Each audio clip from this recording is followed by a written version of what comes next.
Welcome back to the deep dive. We are continuing our journey today, and the source material we're looking at is, well, it's as much a philosophical reflection as it is a grounded analysis. It really is. We're pulling from a collection of notes, really, Mm. from all across South America, a region that is just so vibrant, so full of life, but at the same time, it's wrestling with these profound pressures, both from the inside and out. It's a remarkable synthesis, isn't it? The sources, they almost feel like a dialogue between two different worlds. How so? Well, the author is clearly focused on building bridges, between East and West, between ancient wisdom and this very modern, very urgent necessity. It reminds me of that beautiful idea they use of a bamboo path leading toward a quiet mountain temple. I love that metaphor. It suggests that even when you're in the middle of this immense chaos, the path to clarity, it requires this intentional, very quiet effort. And that intentional effort, that's exactly what's guiding our mission today. We are really trying to unpack these detailed reflections on South American youth, focus, resilience, and future building. Right. So our focus is squarely on this rising generation across the continent and this immense, almost heart-wrenching conflict they're facing. Which is what, specifically? That they have this extraordinary passion, this incredible talent, but the system around them just denies them the stability, the fundamental space they need for any kind of sustained focus. And that, right there, it immediately shifts the conversation. It moves it away from this idea of deficit. Like, what are the youth lacking? Exactly. It moves it toward the environment. The youth are dynamic, they're full of fuego, full of fire, but they are consistently struggling, not because of something they lack inside, but because of what's lacking on the outside. The foundation. They lack that consistent, predictable ground they need to actually plant their ambitions and let them grow. And it's so true. When you filter out all the noise, Yeah. the vibrant street sounds, the music, the political debates you hear in cities like Buenos Aires or Santiago or São Paulo, you start to hear this single, profound human question. It anchors the entire experience of this generation.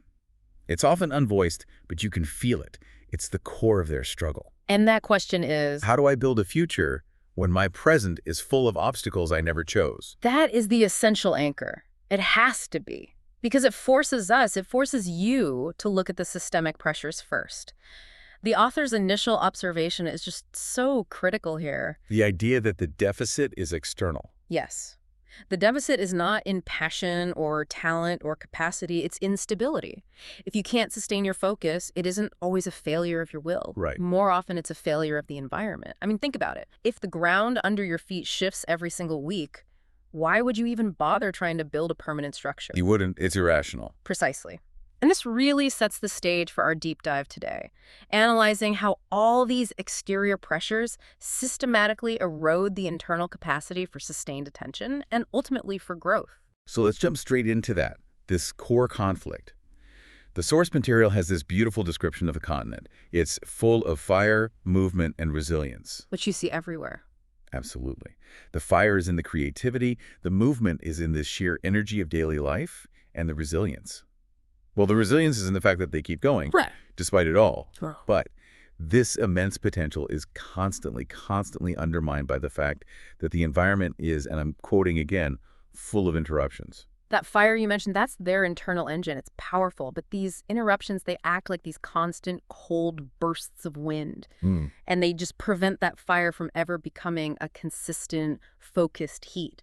So when we talk about systemic interruptions, what we really mean are those external forces that guarantee this perpetual state of uncertainty. Which makes the path forward feel, what's the phrase they use? Uncertain, uneven.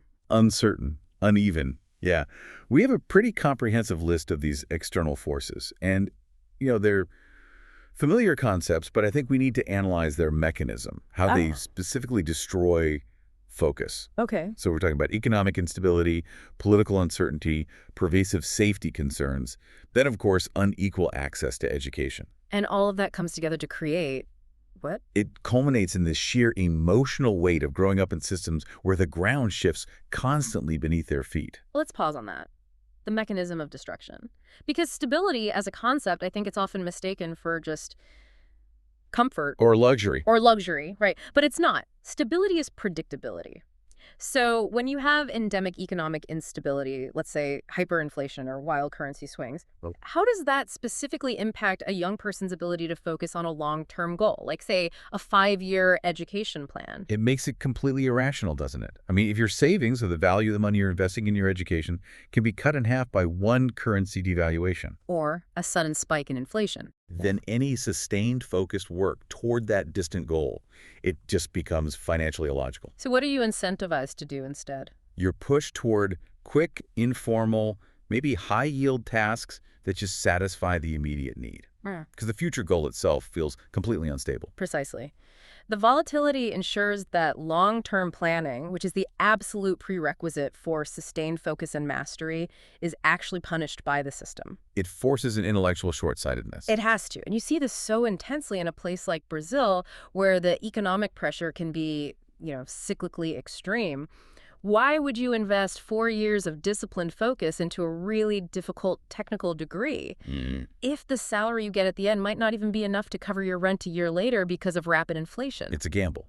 And that feeds directly into the political uncertainty. If major policy decisions, everything from education funding to infrastructure projects, if they're all volatile and depend on the next election, Which itself might be volatile. then any investment of your personal energy into that future framework just feels like a massive speculative bet. And that uncertainty, it's just paralyzing. It is paralyzing, and it's also incredibly cognitive resource intensive. You're always calculating, always worrying. But there's another interruption, maybe the most insidious one, and it's often the least discussed. Which is? The mental load that's imposed by safety concerns. The source calls this the invisible tax on ambition. An invisible tax. Explain that. Okay, so if you are a young person in a major urban center, and you have to constantly allocate a part of your brain, your cognitive resources, to just vigilance. Like just being aware of your surroundings. Constantly monitoring your environment, worrying about theft, evaluating if your route to school or work is safe today. All of that is energy that is subtracted directly from your capacity for deep work. Because you can't switch it off. You can't. Sustained focus, it demands a sense of safety, a sense of predictability in your environment. If your brain is constantly running a threat assessment subroutine in the background, you physically cannot settle into the deep concentration you need to solve a complex problem or master a difficult subject. That makes perfect sense. The brain is hardwired for survival first. So if your environment demands that constant survival vigilance, your capacity for high-level creative or analytical thought is it's severely diminished, no matter how much raw talent you have. It creates a state of chronic, low-grade stress, a hum of anxiety. And then on top of all that, we add the unequal access to quality education. Right, so if the main path towards stability is supposed to be education, but that path is only reliably open to a privileged few, then the whole incentive structure for the majority is severely damaged. The emotional weight of growing up, knowing that the deck is stacked against you, that just working hard isn't enough, that is crushing. And we see this reflected so powerfully in the direct sentiments that the source collected from the youth. It makes all these abstract pressures feel very concrete. It does. Like when they say, I work hard, but everything feels unpredictable. That is the economic volatility made personal. That statement, it's the sound of the broken link between effort and outcome. They are making the effort. The system is just refusing to deliver the expected result. The source of the frustration is the lack of, for lack of a better word, justice in the equation. Or this one, I have dreams, but no direction. This speaks right to the political and social instability we were talking about. Absolutely. To have direction, you need a viable map, right? But if the landmarks on that map are constantly being redrawn by policy shifts or social conflict, planning becomes futile. It leads to this profound sense of drift.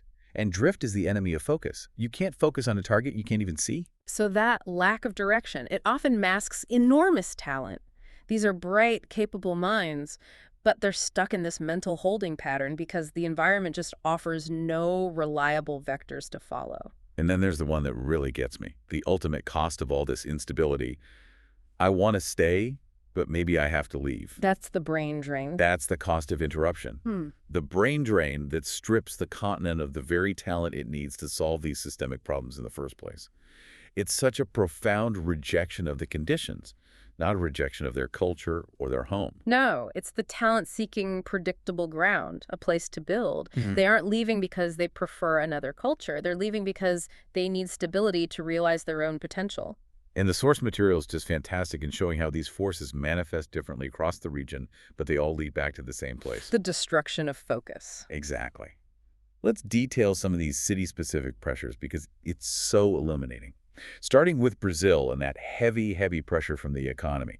Yeah, as we mentioned, Brazil's economy, while it's massive, it's also known for its volatility and its deep, deep inequality. So for the youth, the pressure isn't just surviving inflation, it's the constant shifting of the goalposts. What do you mean by that? They have to be financially reactive, not proactive.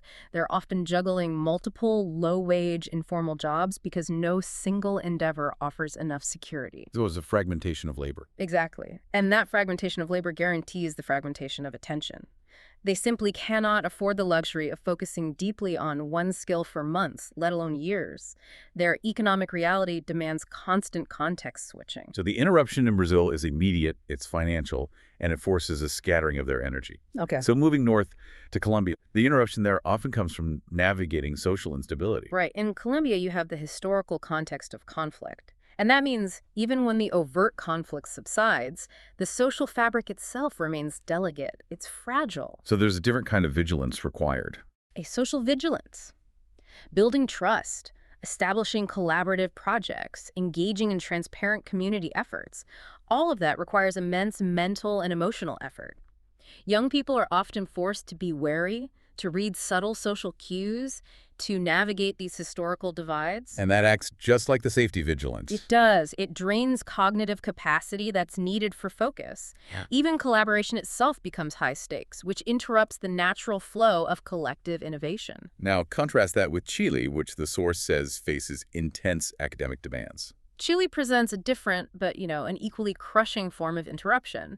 It has a highly competitive, very structured, and often very expensive education system. So the interruption is the competition itself. It's the intense narrowing of focus that comes with it.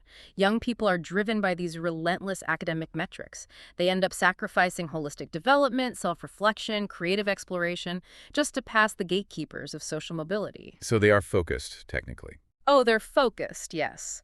But their focus is purely reactive. It's a reaction to external tests, not a proactive drive from an internal purpose. They lose the space to ask the deeper questions, like why they're learning what they're learning in the first place. So it's a focus without purpose. Yeah. Which is really just compliance. Exactly. It's compliance, not conviction. And finally, you have Peru, where the youth are described as carrying this heavy weight of expectations. This sounds like a profound emotional tax. It is. They're often expected not just to succeed for themselves, but to redeem past family struggles, to uplift their whole community, to rectify historical injustices. That's an incredible burden. It is. This external demand, this debt they feel they owe, it siphons off the internal energy they need for their own self-directed focus. Their dreams often end up being inherited rather than personally forged. So the common thread, whether it's São Paulo, Bogotá, Santiago, or Lima, is that the system, be it through economics, social fabric, or academic pressure, is actively destroying the mental and emotional space required for deep, sustained personal focus. It's clear. Whether the pressure is volatility or social wariness or this crushing academic debt, the space for sustained focus is just annihilated. Which brings us perfectly from the external environment to the internal battlefield.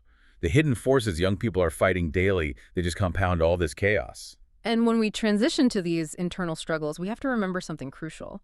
The youth in South America are fighting the universal battles of the digital age, distraction, comparison culture. We all are. We all are.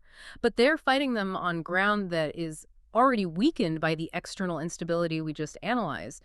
It's a kind of compound vulnerability. The source identifies these critical hidden forces that are compounding the instability. We have digital distraction, comparison culture, uncertainty, emotional fatigue, and this one's key, the absolute necessity to multitask just to survive. Let's really focus on that last point, multitasking. Okay. In developed economies, we often see multitasking as, a bad habit that reduces our efficiency. A productivity sin. Exactly. But in the context of this source, for so many young people, multitasking isn't a choice. It's an essential survival strategy. It means holding 2 or 3 informal jobs, studying while you're caring for younger siblings, or constantly seeking small, varied income streams. And what does that do to attention? It ensures that no single activity ever receives the sustained, uninterrupted attention required for excellence.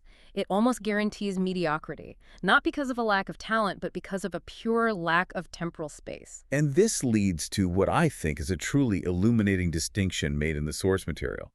That young South Americans are not fundamentally unfocused, they're profoundly exhausted. This changes everything, it really does. Because if your diagnosis is unfocused, the cure you prescribe is discipline and willpower. Just try harder. Right. But if the diagnosis is exhausted, the cure is rest, restoration, and structural stability. They're exhausted by the uncertainty, by the sheer volume of family responsibility, and by this relentless financial pressure. It's a quiet, heavy kind of overwhelm, not the loud, frantic kind we might imagine. The source frames this so beautifully, with this almost philosophical synthesis. Overwhelm is not failure. It is resilience stretched too thin. How should we be interpreting resilience in this context? Well, resilience is not an infinite resource. It's not a superpower. It's simply the capacity to absorb shock and then return to your original form. Right, to bounce back. But what happens when the shocks are constant? A new political crisis, another financial downturn, a new safety concern on your street. That resilience is perpetually engaged. It's constantly straining. So they haven't failed. The rope hasn't snapped. Exactly. But they are operating under this extreme constant tension, and that tension consumes all of their spare cognitive capacity. It prevents them from innovating, from reflecting, or even from just being present in the moment. And this chronic mental fatigue, it leads to specific coping mechanisms that are so easily misunderstood as, laziness. The source pinpoints this finding that hours just disappear into scrolling. Not due to laziness, but because the mind desperately needs a simple, low-demand escape from an overwhelming reality. The digital void becomes a form of self-medication. It has to. When your reality is shifting, chaotic, and demanding this intense, draining vigilance, your brain seeks the exact opposite. Predictable, low stakes, simple stimuli. Exactly. Scrolling provides a temporary sense of numbness, a passive escape that requires almost zero cognitive input. It isn't a search for inspiration. It's a desperate search for mental quietude, even if it's just for a moment. There's a quote in there, "You don't need more hours, you need fewer drains." And that's it right there. So if exhaustion and chaos are the systemic enemies, then focus becomes the necessary shield. This is why the source so heavily emphasizes that focus is not luxury, focus is protection. It's a defensive strategy. It's completely defensive. It protects your internal energy from the external chaos. And in this context, focus isn't defined by these large, insurmountable goals. It's defined by the practical and repeatable. What's the definition they use? The act of choosing one step and staying with it until it grows. It's about creating a small, stable internal laboratory no matter what storm is raging outside. This sounds very much like that East Asian philosophical emphasis on small, consistent refinement. The idea that the process itself is the protection. It is absolutely that principle. If you cannot control the volatility of the national economy or the outcome of the next election cycle, you can control the consistent application of your attention for 25 minutes. That is agency reclaimed. That's it. And the prescription is so practical for an exhausted mind. 25 minutes of deep work, 5 minutes to just breathe. And you repeat that until the racing mind starts to quiet down. That 255 rule, it's essentially the Pomodoro technique, but it's usually taught as like an efficiency hack. Here, it's being framed as a philosophical act of resistance against chaos. Because it is. It's a deliberate daily promise that you keep to yourself. And that consistency, that small, repeatable movement, it begins to rebuild the internal structure that systemic instability is constantly trying to erode. You're proving to yourself every day that you can sustain something. That you can be present. That predictability is the antidote to the paralyzing uncertainty of the exterior world. And I really think this concept holds immense relevance for you, for the listener, regardless of your location or your industry. When you're grappling with information overload, whether that's political news, market data, complex research, the danger is being swept away by the sheer volume of it all, the digital chaos. The only way to move from just consumption to actual mastery is through that same discipline. Clarity, small, repeatable steps, and intentional presence, carving out those 25 minutes of focus even when your inbox is screaming at you. The method is universal because the structure of overwhelm is universal. When you're facing chaos, the solution is always an internal anchor of consistency. The focus isn't on what you accomplish in that time. It's the act itself. It's the fact that you chose and you sustain that time. You start creating an identity that's built on intentional movement, not just reaction. Okay, so moving from that internal discipline to external connection, we have to dive into what the source calls the quiet challenge of communication. This is such a fascinating paradox. It really is. South America is famously expressive, right? It's warm, emotional, full of stories and rhythm. It's a place where communication is paramount. But beneath this incredibly lively surface, honest, deep communication often struggles. We have to make a distinction here between cultural expressiveness and what the author calls emotional presence. Okay, break that down. Cultural expressiveness is often communal. It's performative, it's high energy, it's fantastic for fostering social cohesion and warmth. But emotional presence, that's different. That's the ability To articulate an authentic personal truth, to set a boundary, to voice a disagreement that's rooted in your own conviction. That is often severely inhibited.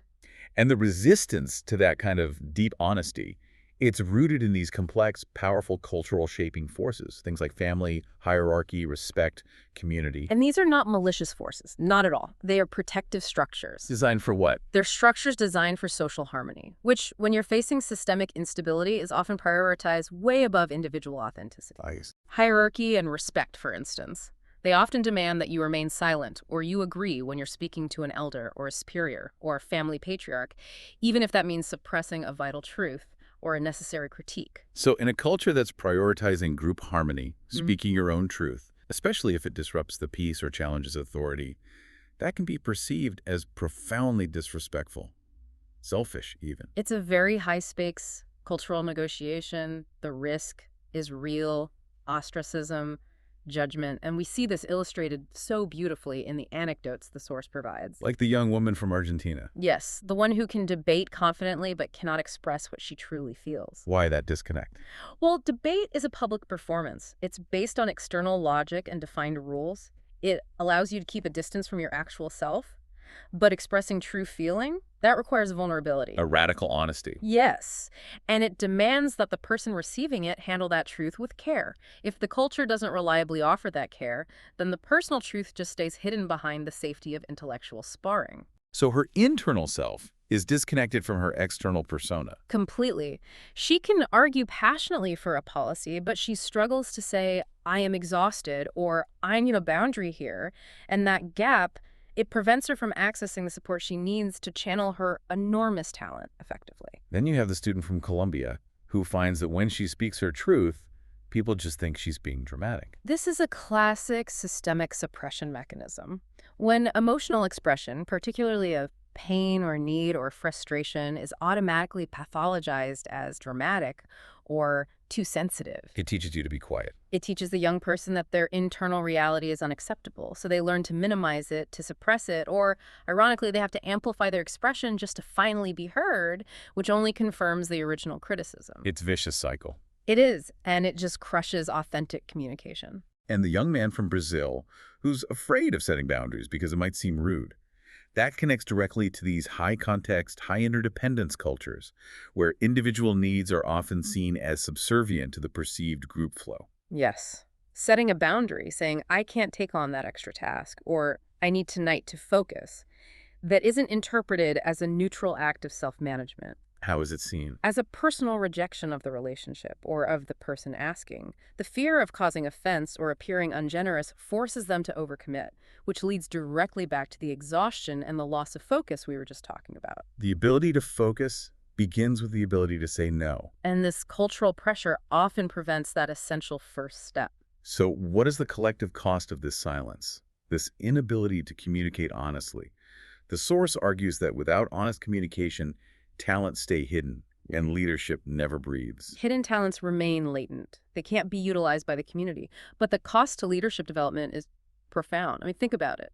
True, ethical leadership requires the courage to speak uncomfortable truths. To confront corruption. To challenge unjust policies, to make decisions that, while right, might be temporarily unpopular. If a generation is culturally programmed to prioritize harmony and avoid perceived rudeness at all costs, they will struggle to deliver the principled, difficult leadership the region so desperately needs. This leads us straight to the author's concept of emotional presence. It's identified as a foundational skill for all future leadership. So how does one cultivate that?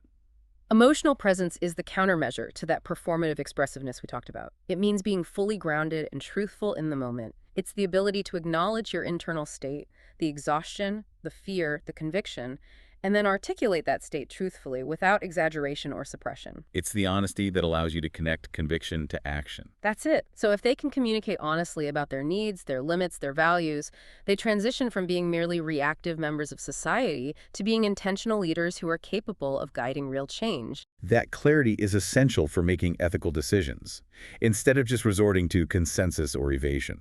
Precisely. If you aren't present and honest with yourself and with your immediate circle, you cannot possibly possess the clarity you need to navigate the moral complexities of leading a city or a company or a nation. Emotional presence is the very bedrock of ethical authority. So we've established that external chaos breeds internal exhaustion, and that cultural norms can suppress honest communication. The next logical step, according to the source, has to be a radical internal one. It has to be. The idea that the prerequisite for leadership is meeting yourself first. This is where we focus on finding that internal compass. The constant external pressure from volatility and expectations, it means that identity often becomes fused with the struggle itself.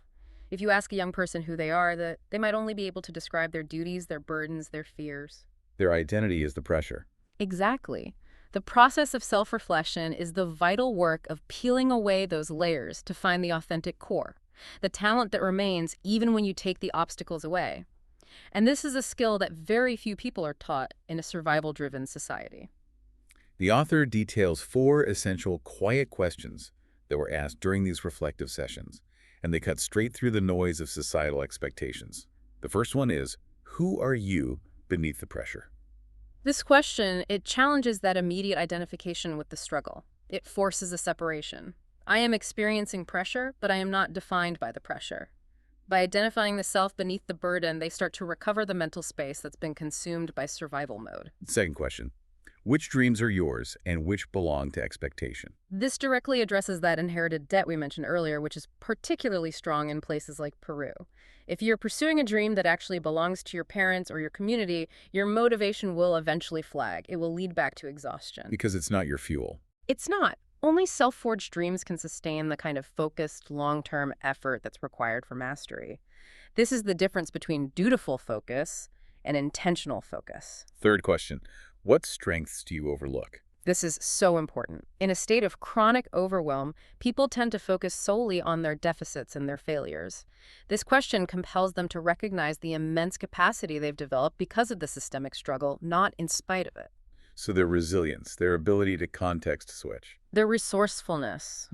These are strengths that, when you channel them intentionally, they become superpowers in a global environment that increasingly demands adaptability. And the final question, what kind of life do you want beyond survival? This is maybe the most profound question of all because it shifts the entire paradigm. Survival is not a sustainable destination. If a young person can't articulate a life of purpose and intention for after their basic needs are met, they'll inevitably drift back into chaos once they achieve some stability. So it anchors their future building in intentionality, demanding a vision beyond just immediate necessity. And this realization, this internal work, that becomes the compass. You emphasized it earlier. Self-reflection is not a privilege, it is a compass. This is the only reliable guide you have when the external landmarks are constantly shifting. Without that internal compass, you're just so vulnerable. You end up chasing every opportunity that glitters, or chasing consensus or the latest trend. And as the source warns, you chase everything and catch nothing. Self-reflection is an energy conservation strategy. It ensures your limited, precious focus is directed toward your true north. But internal clarity is only half the journey, isn't it? The parallel struggle that's detailed in the sources is this fear of reaching out, the immense fear of asking for help, for mentorship, for resources. Yes, and that fear, as we noted, it isn't born from a lack of humility. It's a rational defense mechanism. Fear of judgment, fear of rejection. Fear of disappointing your family or of appearing weak in a competitive, unstable environment. It's this immense pressure to project self-sufficiency at all times. And that self-sufficiency is a facade that just isolates talent. It does. The path to transformation requires collaboration and connection, which always starts with vulnerability. And the author offers a philosophy that completely reframes the act of seeking support. Which is? Leadership begins with asking. And they fundamentally shift the evaluation of the response, which takes the sting out of rejection. If you ask for help, the outcome is not a definition of your worth. A no is information. It just tells you where not to look next. A yes is opportunity. It opens a door. Yeah. But crucially, the outcomes, yes, no, or even a misunderstanding, they do not define you. This is what allows for persistent movement. If the outcome doesn't define you, you're free to try again and again. The emotional weight of rejection is replaced by the neutrality of just gathering data. You're collecting information to refine your path. Not risking your entire identity with every single request. And this courage, the courage to seek support, is where consistency can finally start to root itself externally in the world. And this consistent action, this persistence in both self-reflection and outreach, that leads to the foundational idea that consistency becomes identity. This is the convergence of everything we've been discussing. Identity isn't found in a single burst of passion or one major victory.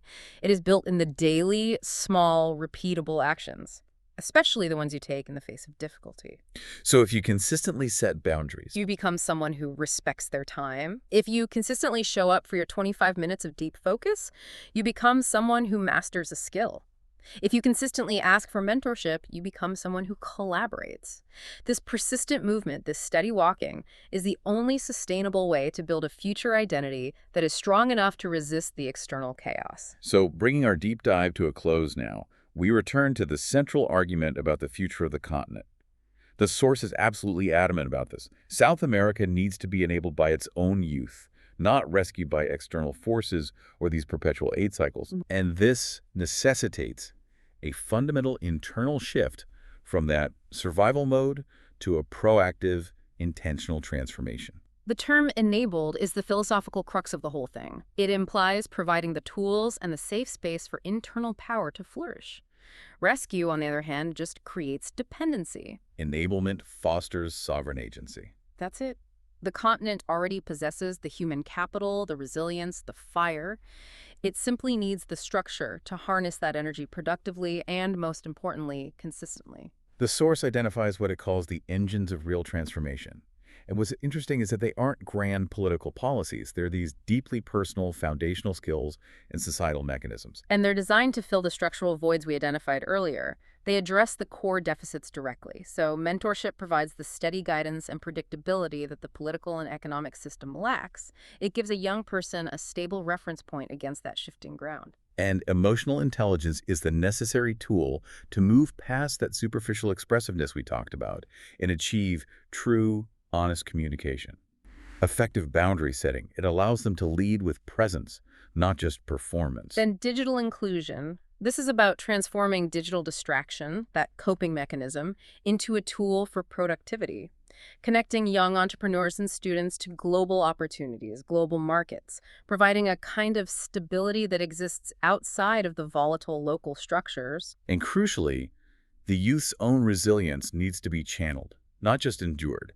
It has to be recognized as a skill that was developed under duress and then used intentionally rather than just being a constant state of strain. And the final engines are community building and entrepreneurship. These are essential for creating new, localized structures of stability and job creation where the old national structures have failed. And all of this has to be guided by a deep commitment to ethical leadership. To ensure the new systems don't just replicate the corruption and self-interest of the old ones. So this generation of future builders, they have to make these very deliberate choices to define their direction, even in the face of all this pressure. The author provides a powerful contrast that encapsulates this intentional shift. They must commit to choosing direction over noise. And the noise is the distraction, the digital overload, the clamor of external demands. Direction is that quiet clarity you find through self-reflection and sustained focus. They also have to commit to choosing purpose over chaos. The chaos is the systemic environment, the instability, the volatility.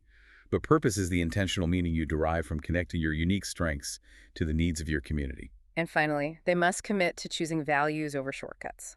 Shortcuts are the temptations of an unstable present, the unethical quick fix, the momentary gain that undermines long-term stability. Values provide the necessary framework for durable ethical leadership that can actually sustain trust over time. And this intentionality, it demands specific actions.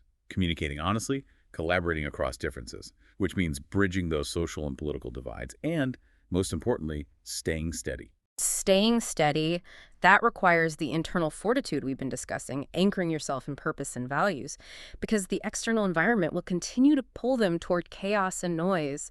It's the steady hand that guides the future. The author's final guidance, which was given to students in Medellin, in Rio, and elsewhere, it offers this really comforting and pragmatic philosophy for how to initiate this steady movement. You don't need certainty to begin. You need movement. Waiting for certainty is paralysis. In an unstable system, certainty is just an illusion. But movement, however small, is real. It's under your personal control, and it validates the self-reflection and the focus. They're encouraged to begin softly, imperfectly, without applause, even when afraid. Softly and imperfectly. That speaks directly to energy conservation, to addressing that exhaustion epidemic. You don't need a grand gesture. You need a consistent heartbeat.